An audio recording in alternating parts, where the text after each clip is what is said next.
Yes, good question. I love that question.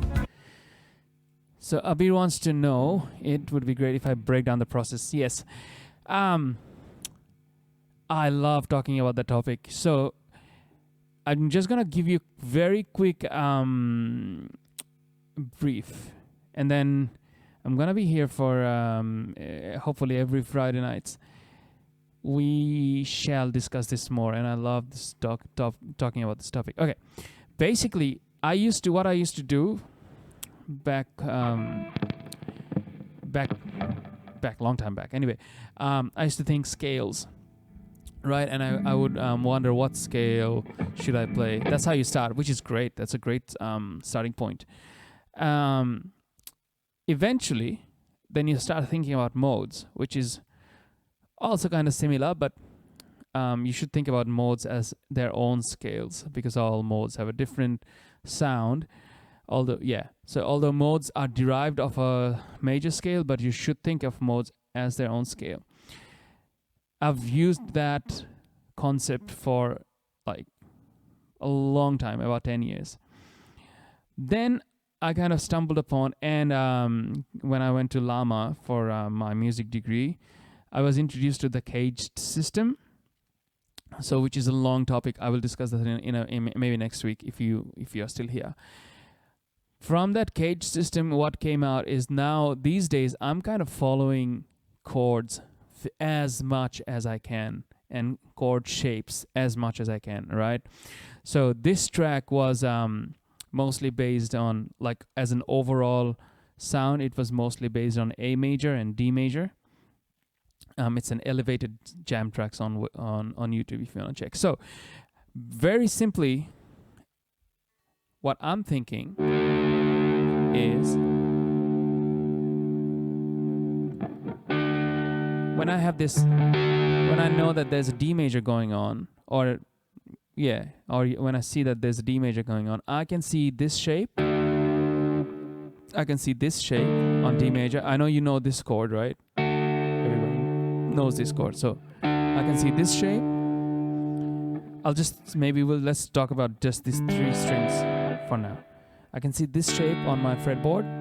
I can see this shape, which is a derivative of this shape. Then I can see this one, which is this D. Okay, and I can see this shape. So whenever a D major is coming up, I'm kind of actually trying to play as much as around the D shape as much as I can. So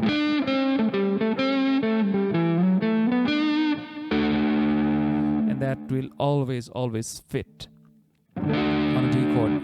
Now, when I'm talking about just this shape, say for example, this one is pretty basic. If I was playing around this shape, I would go.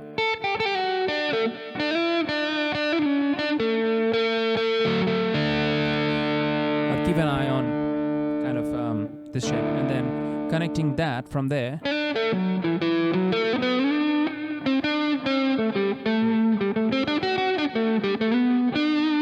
And then from there, you could go this one.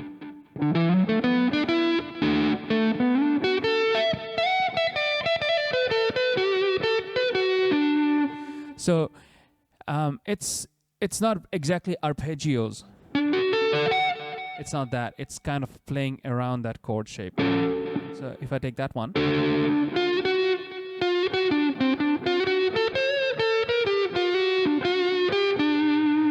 That gives you so many more tonal options. Then say this one. This one's just a part of this chord. If you can see that. So I'm going.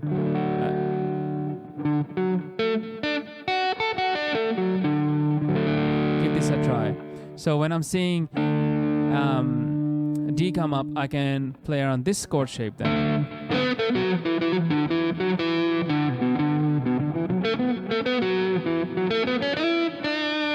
Then this one, right? We know that one. I can play around this chord. And then this one is actually, if you think of it like this, it's even better. So, you know this arpeggio?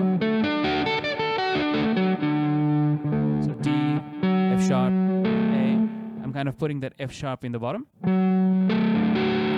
F sharp, and then the rest. Then you have this whole D chord underneath your fingers.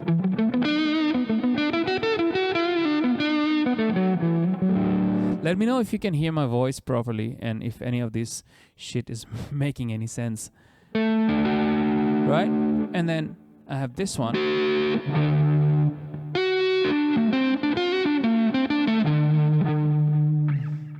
So I'm connecting dots. Now let's see if I go, there's a chord change coming up that's D and then A, right, in that chord. So I'm kind of actually seeing in my visualization that I've got this D and that I've got an A coming up. I would go. So D, A. Again, D, A, right? And then if you want to connect, so it's D and I'm going to go to this A, remember? So that's an A there, this chord. So this D all the way up here is an A chord. D, E, G, A, right? So I've got this shape in my mind and I've got this A shape in my mind. So I've got, and go D, A.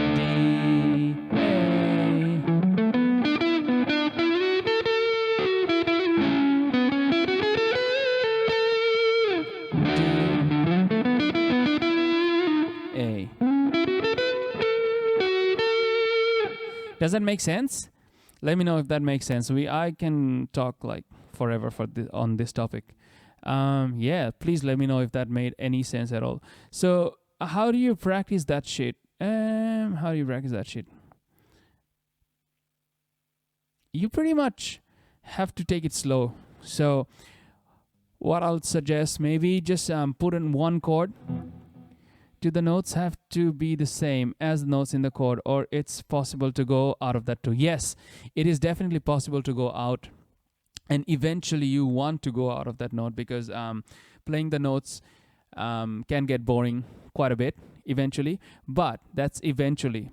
Once you kind of really know the shapes, and I don't discourage any exploration, as you know me, and I think we've had like lots of discussions over the years that I'm always open to you experimenting, right?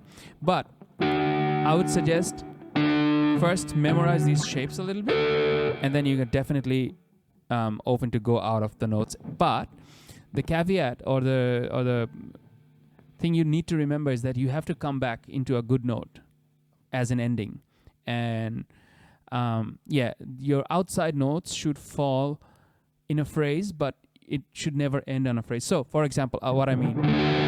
So, if you're playing this D again, so watch me. I'll play as I'll play some outside notes. Let me just maybe loop a chord really quickly. Chord loop. Okay.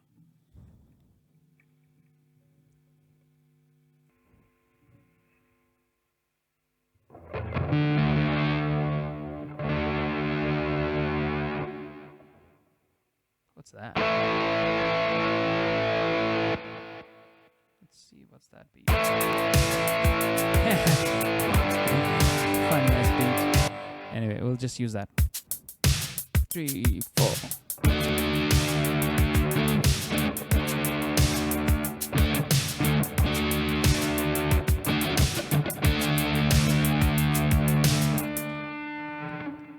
Maybe Abhi likes it. I don't know. It's a dance thing.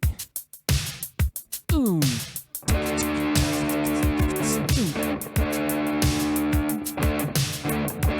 a pretty shitty chord, but it's okay. 3, 4. Alright, now, so that's a D chord playing, right?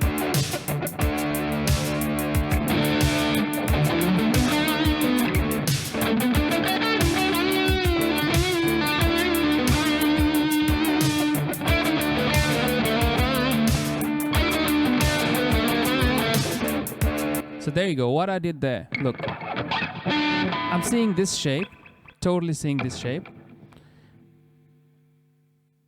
right? and I'm kind of seeing this shape with the F sharp on the bottom. My first choice would be playing the notes of the chord. Then what I did there,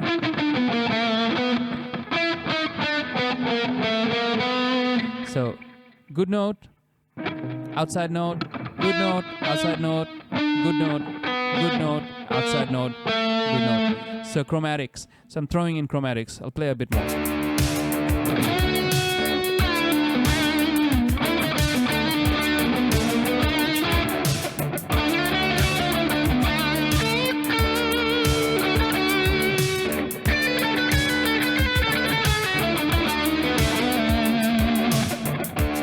See what I did there? So it's pretty much improv, so it's not I don't have playing it from my completely off the cuff, so that's pretty horrible outside. But I'm immediately going to this inside note. That's an A. D chord, A note. That's the A note you have inside. Every time I'm kind of coming back to a D chord, but I'm playing weird outside. Now let's see if I can like take it like crazy outside. Don't kill me if I sound horrible.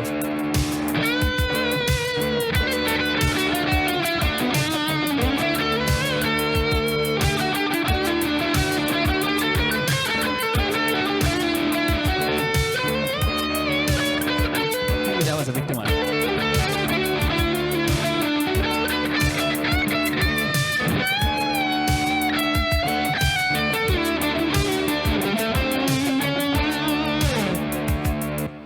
So yeah, there you go. That's your friend. Chord shapes. Learn as much chord shapes as you can. You'll be amazed. And thanks to that, I can pretty much not tooting my own horn, but I can pretty much improv in many strange situations where a scale for me would be too much of a scale to think. Like, oh, which scale fits this chord, which scale fits that chord. Now it doesn't matter to me. Would you recommend moving from scales approach to directly moving to the CAGED system without any? Yes, I would definitely encourage the CAGED system over modes these days. Modes is a very, very different beast. Modes, it's good, but I think modes is a little bit misunderstood. To be honest, I think modes is more important where you're composing something, especially like background tracks or anything. If you're writing a song and it's a song about, say for example, if it's a song about coronavirus, right? And you want to make it like actually like think of a soundtrack and a background score. And if the background score is about coronavirus, then you need modes, because then with modes you can modes give you colors, and modes give you understanding of, okay, that mode, I know that mode is very dark, so maybe a coronavirus song should sound dark and not happy, right? And then immediately you know which mode you can pick on, maybe a Locrian mode, or maybe I don't know, Aeolian dominant mode, or Aeolian sharp 4 or something. But that's just an entirely different thing. And you can improv on modes, but I feel if you follow chords a little bit more, it's so much easier. I have always I've always thought of making things simple, and not you stop playing guitar because it got boring.